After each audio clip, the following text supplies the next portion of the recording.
Fala, apaixonáticos, apaixonáticas e demais cinespectadores. Vocês gostam de X-Men? Então fiquem aí que já vamos começar sobre o último capítulo da franquia nas mãos da Fox.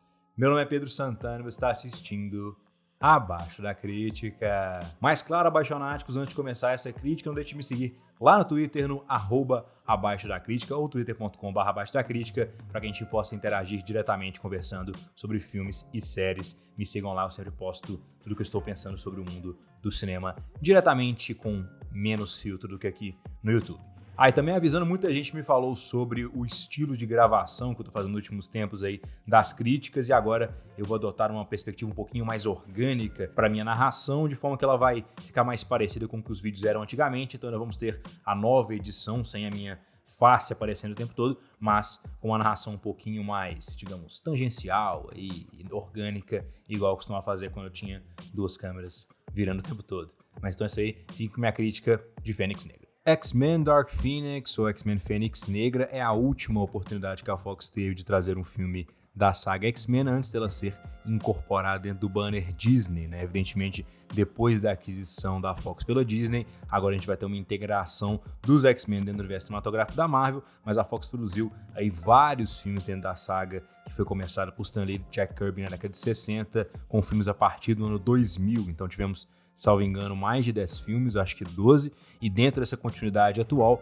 4 filmes, né? O X-Men Primeira Classe, depois o X-Men Dias de um Futuro Esquecido, Apocalipse e agora Fênix Negra, que é mais uma tentativa de adaptação da história icônica de mesmo nome, que já havia sido tentada aí no X-Men 3 há muitos anos atrás. A direção aqui é do Simon Kinberg, que é um produtor de carreira de Hollywood, decidiu agora sentar atrás da cadeira de direção e tentar trazer um material interessante. E começando pelo aspecto visual do filme, eu acho que em boa parte nesse ponto ele sucede. Os efeitos visuais aqui são lindíssimos, as cenas de ação são vibrantes, elas são cheias de energia cinética. Eu acho que os atores o tempo todo estão engajados, a gente consegue acompanhar o que está acontecendo, a gente tem vários momentos de reviravolta dentro da ação que funcionam muito bem e várias tomadas criativas aqui por parte do diretor, várias decisões interessantes de onde colocar a câmera e como conduzir as tomadas aéreas são muito legais, alguns planos de sequência interessantes, alguns planos longos. Então, em geral, o trabalho visual do Simon Kinberg funciona bem. Agora, isso não compensa necessariamente a estruturação do filme. Na edição, o filme é curto, mas ao mesmo tempo ele é descompassado, então ele dá umas barrigadas, mas parece apressado em muitos momentos, no desenvolvimento dos seus personagens, no desenvolvimento das suas conclusões. Ele demora a sair do lugar, mas ele entrega conclusões de forma muito acelerada, então isso não é muito ajudado dentro da edição, e depois a gente entra, claro, nos pontos em que isso concerne o roteiro. E, em geral, eu acho que esse filme faz um trabalho pior do que os dois primeiros dessa nova continuidade, na questão de fazer os payoffs aos setups que tinham sido estabelecidos anteriormente, né, dos arcos, dos personagens, das histórias que haviam sido começadas em filmes anteriores. Nas atuações, eu tenho 2 destaques aqui, especialmente a Sophie Turner, nossa queridíssima Sansa, e também James McAvoy, queridíssimo Professor Xavier, que é também o besta lá de vidro, de fragmentado. Então, a Sophie Turner, começando com ela, tem uma performance bastante complexa aqui. Ela é ao mesmo tempo vulnerável e ultrapoderosa, o que é exatamente a representação do que a Jean Grey está passando nesse filme. Ela está ali imbuída de uma força que ela não sabia que ela tinha, porque na verdade ela está sendo utilizada também por uma entidade cósmica, e ao mesmo tempo ela está batalhando com seus demônios do passado, batalhando com suas emoções interiores. Então eu acho que a atuação da Sophie Turner reflete esses exatos pontos e foi perfeita para a personagem estabelecida.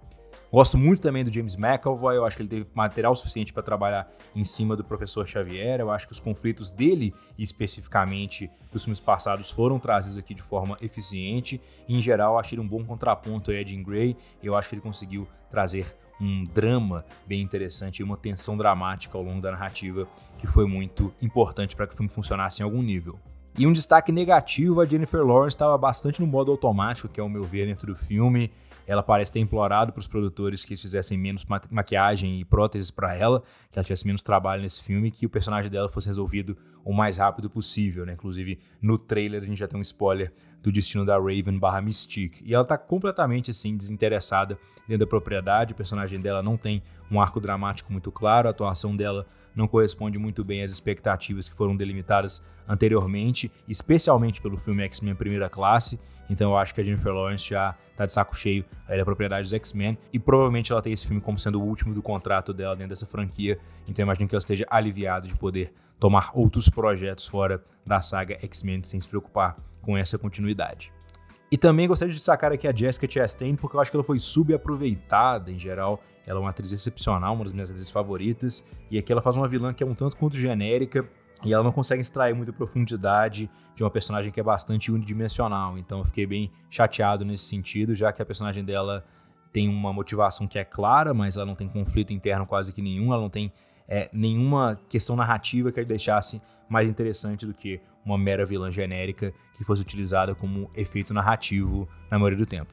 Finalmente, no roteiro, eu acho que o setup é muito bem feito aqui. A forma como a história começa, a gente tem claramente os elementos estabelecidos que vão ser utilizados ao longo da história, né? A interação da Jean Grey com o Professor Xavier, o arco dramático da Jean Grey reconhecendo os seus traumas do passado que haviam sido protegidos, de certa forma, pelo Professor Xavier, ou muita gente diria que eles, na verdade, teriam sido escondidos através de mentiras, né? Então, uma questão moral interessante aí que é trazida pelo filme. Mas esse setup não é bem cumprido, né? Como eu já disse, os payoffs não estão aqui. A resolução de conflitos ao longo da história é abrupta, repentina, e não representa um final satisfatório porque foi estabelecido anteriormente. Os poderes da Fênix Negra, por exemplo, chegam a Jean de uma forma bem impactante, conseguem te deixar engajado, mas a resolução que a gente tem com esses poderes no final das contas não é tão interessante assim, porque ela não reflete muito bem aquilo que foi estabelecido, ela não reflete os conflitos internos dos personagens, os conflitos pessoais, os conflitos extrapessoais e nenhum outro tipo de conflito, senão os mais convenientes aqui presentes em qualquer roteiro amador. Então realmente eu acho que esse é um final pouco satisfatório para uma saga que tinha tido um aproveitamento até bastante interessante. Também não gosto muito bem de como é que é feito o desenvolvimento dos personagens aqui. A maioria dos personagens aqui não tem um arco bem definido, eles não continuam os arcos anteriores estabelecidos e nem criam novos arcos dramáticos para os personagens. Tudo aqui é um tanto quanto conveniente, é um tanto quanto blasé e, em geral, não faz jus aí a X-Men Primeira Classe e Dias de um Futuro Esquecido. Então, X-Men Dark Phoenix ou Fênix Negra é um filme que consegue suceder visualmente em diversos momentos, tem sequências de ação muito bem trabalhadas e uma criatividade dentro da câmera que não se reflete muito bem na criatividade dentro do roteiro, que tem um bom setup, mas não sabe muito bem como terminar a história, desenvolver arcos de personagens e estabelecer o fim para a saga X-Men nas mãos da Fox. Vai receber a nota 6.8 em 10, se você é fã de X-Men. Vale a pena conferir. Então é isso aí, telespectadores. Se gostaram do vídeo, clique na marca para se inscrever no canal, se tornem apaixonados ou apaixonados, que fazem parte da crítica. E claro, deixem aqui nos comentários o que vocês acharam de Fênix Negra. Vocês gostaram? Vocês não gostaram? Tudo é sempre muito válido ter esse YouTube. Até a próxima.